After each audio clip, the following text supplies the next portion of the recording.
Her boyfriend cheated on her with the hospital director's niece. Then she got framed so badly that even her own family turned against her. But instead of breaking down, she got back up and flipped the whole situation on its head. You want to know how she turned it all around while the whole world was against her? Stick with us for this intense, dramatic story. Tyler was the kind of guy who gave off nice guy vibes to anyone who met him. And Jenna, she was the last person left who still believed that. They met during a technical training session at the hospital.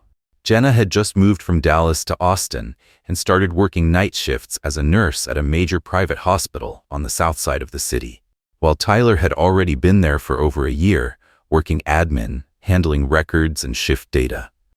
He was the first one to show Jenna how to survive that brutal first night in the ICU, from how to keep your legs from going numb after standing for hours to how to talk to the lead doctor without getting snapped at.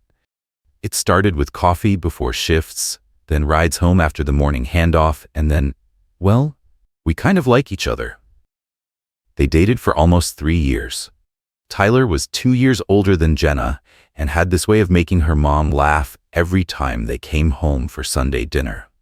She once joked to her best friend, "If Tyler ever did anything wrong to me, it'd probably just be being too nice." Funny, right? Jenna wasn't the dreamy type. She was driven, focused, with a clear plan. Pay off her nursing school loans in 2 years, move up to shift lead in 3, and everything was on track. She'd just been promoted to night shift supervisor after handling a string of tough emergency cases like a pro. Everyone praised her. Tyler was the first to hug her and say, "You deserve it."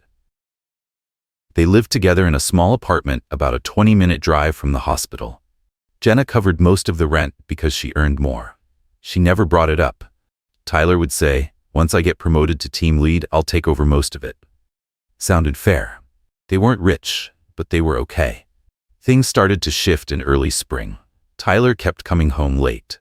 At first, he said he was reorganizing files for an internal audit. Then it was helping Dr. Grady enter ER data. When Jenna asked a few questions, he snapped, "Don't you trust me?" She started noticing he didn't hug her in the mornings anymore, didn't ask what she wanted to eat. When she told him about saving a patient from a drug-induced seizure the night before, he just said, "Damn, intense," while scrolling on his phone. Jenna felt disconnected. One night, she was in the break room when she overheard a group of younger nurses talking. "That new girl, the director's niece, she's real close with someone," one said. Another replied, "Tyler, you didn't see? They're always laughing together." As Jenna walked past, the whole room went silent. The girl's name was Aubrey, the hospital director's actual niece, a nursing intern from California who'd shown up just 2 weeks ago. Tall, blonde with highlights, carried herself like someone who grew up with money. Right away, she got assigned to the ICU, skipping the usual rotation through other departments. Jenna had seen her around a few times, never thought much of it. The only moment that stuck was when Aubrey walked into the records room, laughing, with her hand resting on Tyler's shoulder. Jenna caught it through the glass door. It didn't feel right, but she said nothing. That night at home, Jenna asked, "So I heard the director's niece is doing her internship in the ICU?" Tyler looked up from his computer.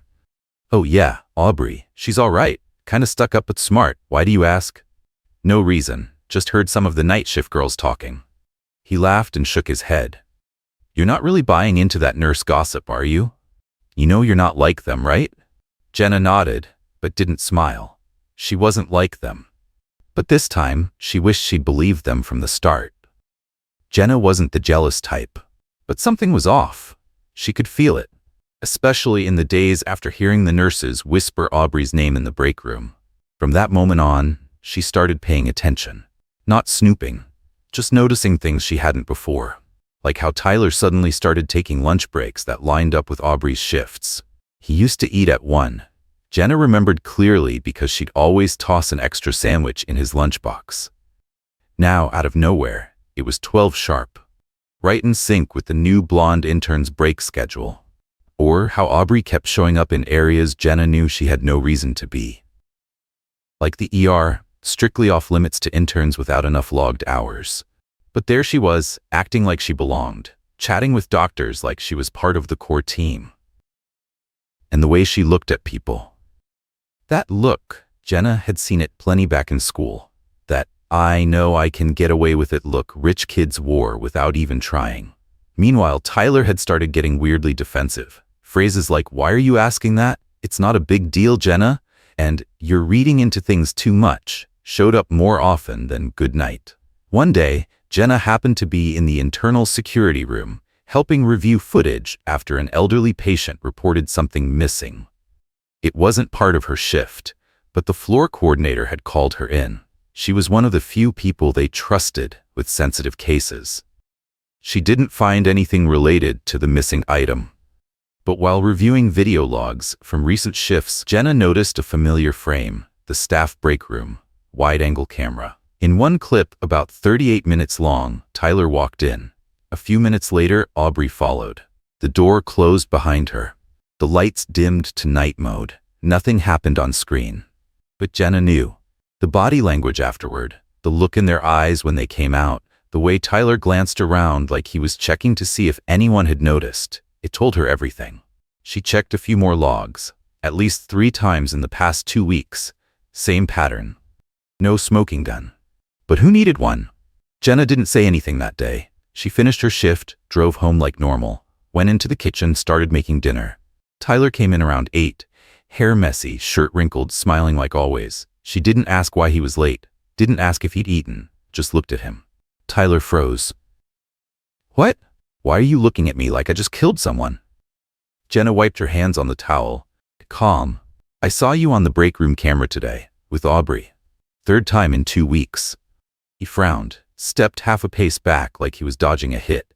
"You were checking the cameras? Are you serious right now?" "It wasn't because of you. A patient reported missing items. I was on the case, but once I saw it, kinda hard to unsee." Tyler scoffed, bracing himself against the kitchen counter. "You think I'm sleeping with her?" Jenna didn't answer. He let out a sharp breath. "This is exactly your problem, Jenna. Always assuming the worst, always suspicious, controlling. You act like everything's fine, but really, you just want everything your way." "I just want the truth." "No, you want control. And when you lose control, you lose it." Jenna said nothing else. She turned away, took the pot of boiling water off the stove. Tyler stood there for a moment, then shoved a chair out of the way and walked into the bedroom. She heard a thud, like he'd kicked the edge of the bed. The door slammed shut. The next morning when Jenna woke up, the bed was empty. No Tyler's jacket on the chair like usual, no half-finished coffee mug, no familiar shuffle of slippers on the floor. He was gone. Jenna sent one message, "We need to talk. Where are you?" No reply. She wasn't worried. She wasn't angry. She just felt cold. And strangely, light. On the 2nd day, she got word from a nurse on her shift. Tyler had filed for a week of unpaid leave, personal reasons. No one knew where he'd gone. The apartment felt like a ghost town. Jenna came home, flipped the lights on, kicked off the shoes that had been killing her feet for 12 straight hours. She dropped her phone on the table, pulled out her hair tie, and exhaled. She sat down. Didn't cry. She only thought, "I saw this coming. I just didn't want to believe it." 3 days after Tyler disappeared, Jenna was called to HR. It was 4 p.m. mid-shift. A short message popped up from the floor coordinator. "HR wants to see you. Now." No reason. No explanation. That was it. Jenna wiped her hands, straightened her name badge, and walked down the 3rd floor hallway. A wing she rarely entered unless it was to sign off on routine paperwork. The door opened. Inside were 2 people. One was the HR manager, the woman with slicked-down blonde hair, lidless eyes, always wearing reading glasses. The other was the ICU admin supervisor. And Tyler. He was sitting there, shoulders square, white dress shirt neatly pressed. He didn't look at her. "Jenna, have a seat." The woman's voice came out like an air conditioner whining through a sealed window. She sat down. Her heart wasn't racing. She just felt cold. "There's been a report about an incident during your shift 3 nights ago," the HR manager said, "involving you, Nurse Jenna Hart, and intern Aubrey Collins." Jenna didn't answer. She glanced at Tyler. He still wouldn't look at her. "Specifically," the woman continued, "Miss Collins claims you shoved her against a wall in the staff lounge. The only 2 people present were you and her." "And she's lying," Jenna cut in. "I didn't touch her. I didn't talk to her that night. I don't even remember seeing her." There's a witness confirming the incident, the HR woman said, flipping open a folder. Mr. Tyler Graham, data department staff, states he saw the altercation. He believes Jenna acted out of jealousy and personal stress. Jenna turned to him, locked eyes. Jealousy? She asked, voice steady and sharp. And you, Tyler? You gonna tell the truth or not? Tyler clenched his hands on his lap. Jenna, I don't want this to escalate. I just said what I saw. What you saw? You saw me push her? With what? X-ray vision? Because I never even entered the lounge that night. I saw her crying with bruises on her arm. She said you did it, that you were angry, out of control. You've done it before. You know you have. No, I don't, Jenna said, lifting her chin and turning to the HR manager. I want to see the camera footage from that night. Unfortunately, the break room camera's been down for maintenance since 2 days prior. How convenient. Jenna, the woman's tone went colder. This isn't a trial. It's an internal investigation. During the process, you'll be placed on unpaid suspension for 2 weeks. If the investigation finds no evidence of misconduct, you'll be reinstated. And if it does, then appropriate disciplinary action will be taken. That may include termination. Jenna stood up. I didn't do anything wrong, but if you all want to believe a liar, go ahead. She turned and walked out, fists clenched so tight her knuckles went white. Out of HR, Jenna headed straight to the parking lot, left behind the curious stares of a few nurses near reception. She got in her car, slammed the door shut, and sat still. Didn't cry, didn't shake, but her lips started to split from how hard she was clenching her jaw. She got home just before dark. The apartment was pitch black.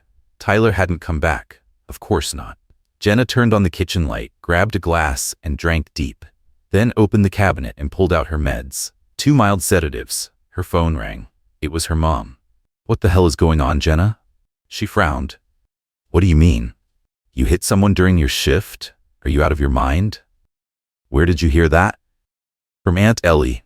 That intern is the niece of one of her old friends. She said you snapped because Tyler was cheating, then you slapped the girl and shoved her into a wall. I didn't do that. Then why is there a witness? Because he's trying to cover up the fact that he slept with her in the break room. That's enough. I don't want to hear any more excuses. You don't want to know the truth? Forgive me if I find it hard to believe that my daughter, the one I've always trusted, is now being accused of assaulting someone out of jealousy in front of staff. I'm tired of getting messages from the church ladies asking what happened to you. So you care more about appearances than about me? You're a disappointment, Jenna. This family doesn't need a scandal like this. Beep. The call ended. Jenna threw her phone onto the couch. Her head buzzed with anger.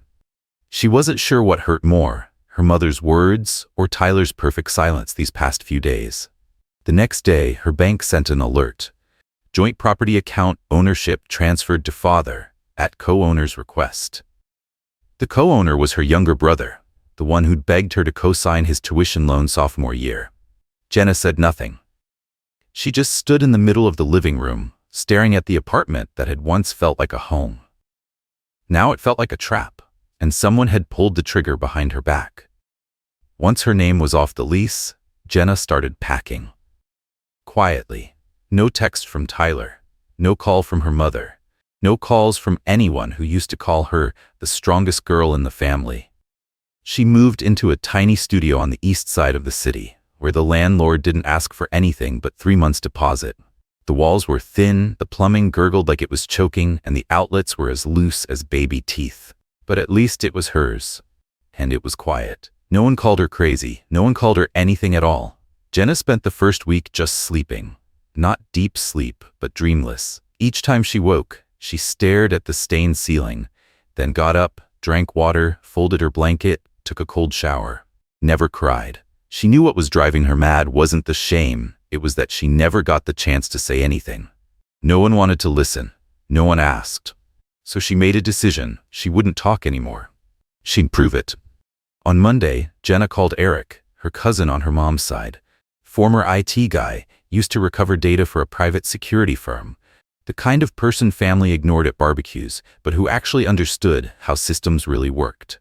I need to recover a segment from an internal camera drive, Jenna said. A what? Eric sounded confused. The backup drive from the staff lounge camera system. I have a copy. Downloaded it before they suspended me. I need the footage from the night of the 17th. Where'd you get a copy of the drive? Don't ask. Just know I have it. Eric was silent for a few seconds. All right, bring it over. But Jenna, this isn't exactly legal.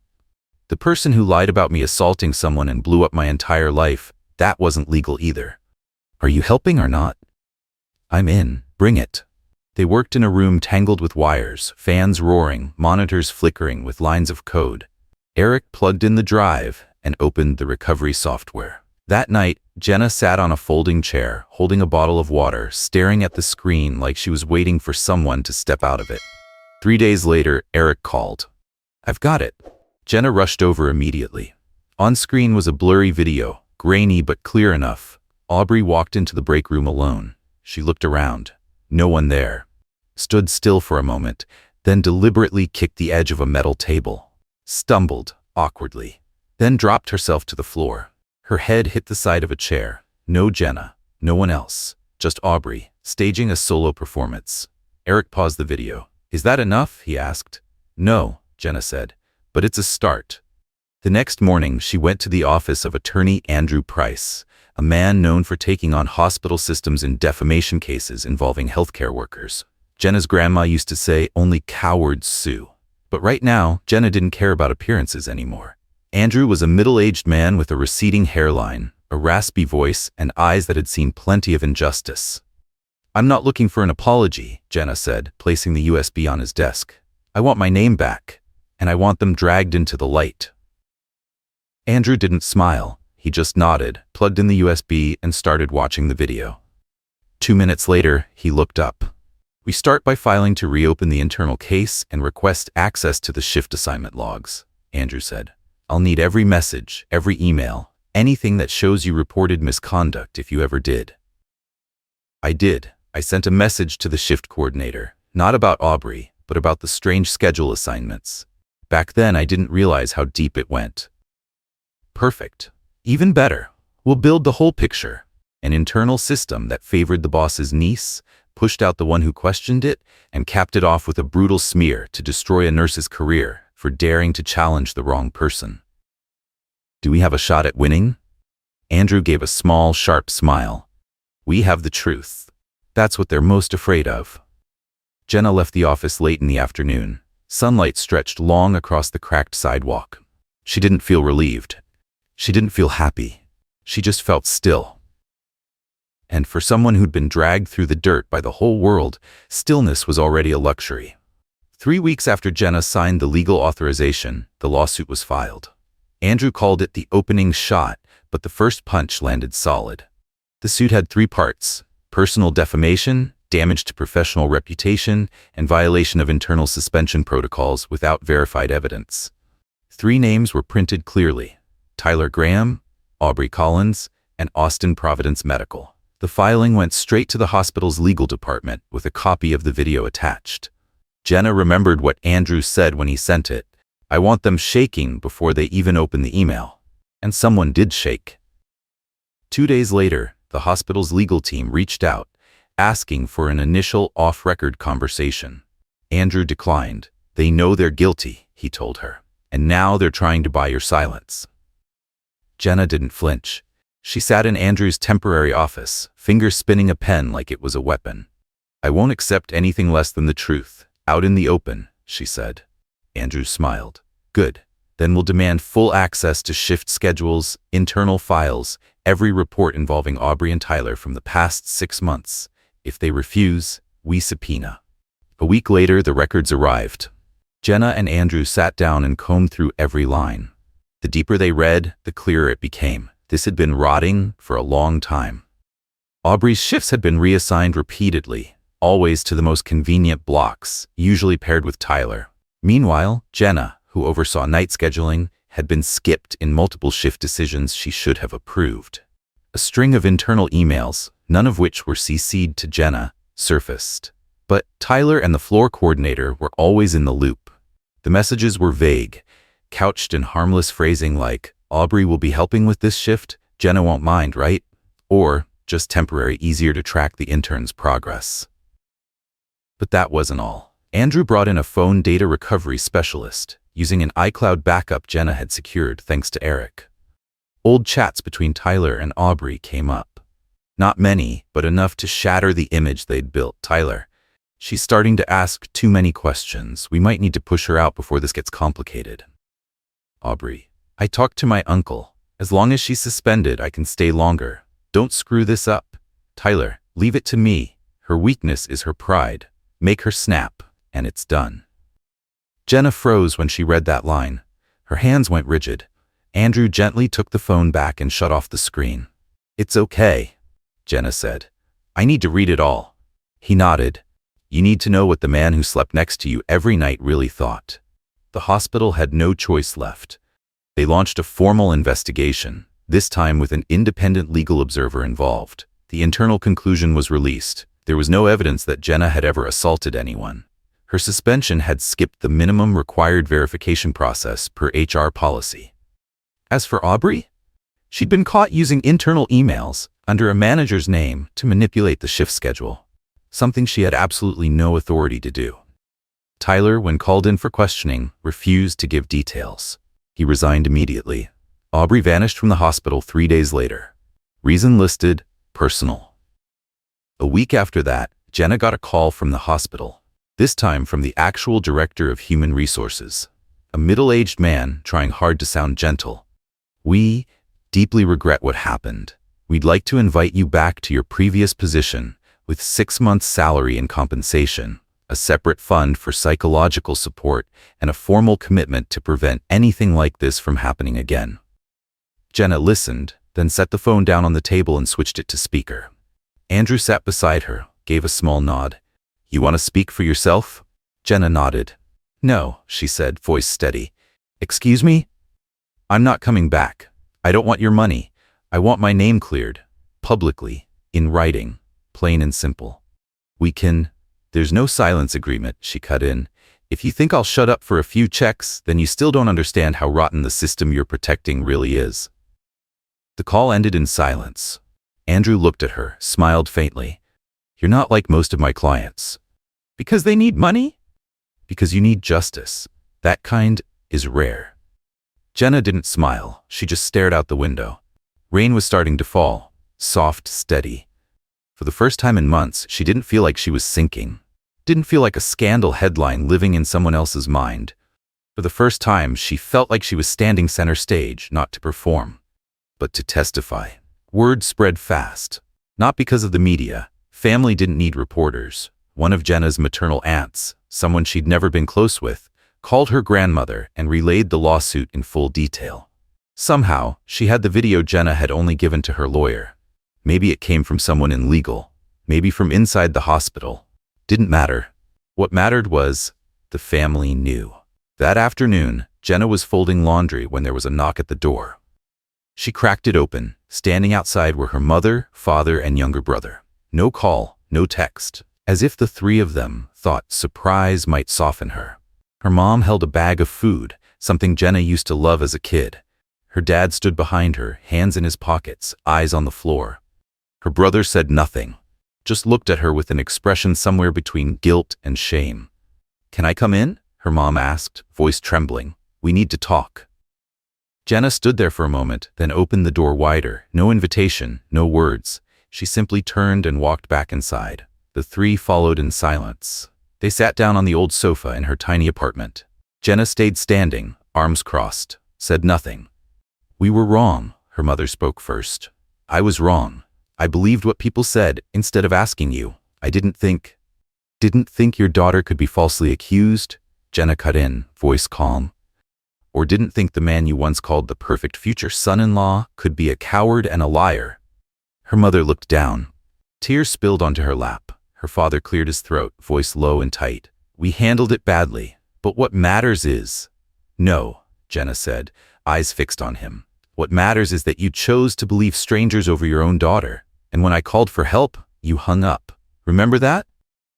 No one answered. Her brother stood up, took a step toward her, but Jenna stepped back. Don't, she said. I don't hate you, but I don't forget. Jenna, we're family, her mother choked out. No matter what, blood is still blood. Jenna let out a small, joyless laugh. You believed strangers over your own blood. so don't call me your daughter now." Her mother broke into tears. Her father closed his eyes. Her brother turned his face away. Jenna didn't throw them out. But she didn't offer comfort either. No hugs, no handshakes. They stayed 10 more minutes. Said a few more things. She listened, but didn't respond. As they left, her mother paused, hands trembling, and placed the food bag gently on the table. "You don't have to eat it," she whispered. "But if you can, don't hate me." Jenna said nothing. The door closed behind them. The next day, an email arrived from a major hospital in San Antonio. They'd heard of her through a medical legal conference, where her name had been mentioned as an example of someone who stood up at the right time, the right way, without making noise and without backing down. The position offered, post-op nursing supervisor, salary, 1.5 times what she made before. Great benefits, but most importantly, a clean slate. No one there knew her story, except the leadership team, and they were fully in her corner. She didn't hesitate. She packed that same afternoon. Jenna moved to San Antonio on a rainy day. The new apartment was spotless. White walls, open kitchen, natural light. No one asked who she used to be. They just said hello, smiled, introduced themselves, and got to work. She didn't talk much, but she wasn't cold. She was clear. On her name badge, Jenna Hart, RN supervisor. Nothing else needed. She changed her number, deleted her old address. No one knew where she was, not even family. Not out of hate, just because she couldn't let them cross that line again. Hate feeds no one, but broken trust, it never comes back whole. And Jenna no longer lived to please anyone. She lived to protect herself. And this time, she knew no one could do that better than her. 1 year after moving to San Antonio, Jenna stood on stage at the state nursing conference. Hundreds in the audience, stage lights fixed on her face. The name tag on her chest read, Jenna Hart, RN, Supervisor, Austin Women's Hospital. No one here asked who she used to be. They only knew she'd been invited to deliver the keynote on protecting healthcare workers against internal accusations. Jenna stepped up to the mic, steady. "There were moments I thought I wouldn't stand again," she began. "But I learned, it's not the ones who push us down that break us. It's when we start believing we can't get back up." The room was silent. Not out of sadness, but because they had just heard something real. Something everyone knows deep down but few ever say out loud, and never with a voice forged like steel pulled from fire. The talk lasted 20 minutes. No self-pity, no tears, no rambling, just bullet points. Clear steps, how to document things by the book, how to preserve evidence, when silence is power, when it's time to lawyer up. After the final word, Jenna bowed her head. The whole auditorium stood, applauding. Some cried, some whispered, "That's the woman from the hospital case last year, right?" But Jenna didn't look around. She walked straight down the stage steps, her name badge swinging gently with each step. As she neared the back row, she saw a familiar face. Her mother. She sat quietly, clutching her purse, hair streaked with more gray, shoulders heavy. She didn't speak, didn't stand, just looked at her daughter with eyes full of something between pride and pain. Jenna paused for exactly 1 second. "No more." She gave a small nod, the kind you give a stranger you used to know, then turned away. No goodbye, no bitterness, just nothing left worth holding on to. A few months later, Tyler was officially placed on the industry's internal blacklist. His personnel file flagged, verified for providing false information during internal investigation. In healthcare, that's a death sentence. No hospital would touch him again. Jenna didn't follow up, but a former coworker from admin once said, "Last I heard, he's doing data entry for a small medical supply company. No hospital access anymore." And Aubrey? She vanished. After her family found out, especially the uncle who'd once been the hospital director, her funding was cut, her scholarship revoked, and she moved out of state. No one knew exactly where she went. Jenna overheard a few rumors. She's living with a boyfriend in Arizona? Then, they broke up? Then, her friends turned on her. Jenna didn't feel joy, no satisfaction. Just a quiet sense that the balance had been restored, that it was right. She continued her work as post-op supervisor. Later, she was invited to join the hospital's internal policy board. There, she helped rewrite the emergency suspension protocol, adding a clause that required physical evidence.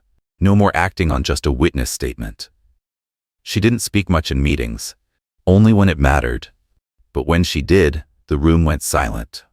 One morning, like any other, Jenna arrived 15 minutes early. She made tea, organized the files, reviewed the shift roster, then walked to the locker and pulled out her newly printed name badge. Supervisor Jenna Hart. No need for survivor. She didn't need to be called a victim, didn't need applause. She stood in front of the mirror, adjusted the badge until it sat perfectly straight, then pinned it down tight. The eyes in the reflection weren't fierce anymore. They were cold and steady. Because she'd learned. No one was coming to save her. No one was going to reach down and pull her out of the pit.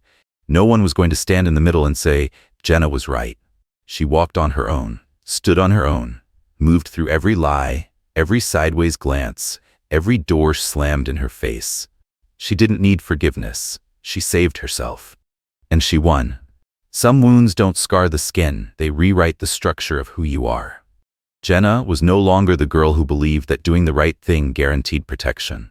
She had learned the truth doesn't speak for itself, unless you have the guts to stand it up and hold it steady. She didn't need to beat anyone. She just refused to be bent by the wrong. And sometimes, stillness is an act. But choosing to rise, in the middle of isolation, under the weight of accusations, that's how you finally become who you really are. What would you do if you were Jenna? Would you forgive the family that stayed silent, or walk away like she did? If you've ever witnessed injustice get buried under silence, share your story with us in the comments below. And if you think this story deserves to be heard, don't forget to hit subscribe, share it, and follow Love Stories, where we bring you the rawest, realest moments of love, family, and the choices that define us.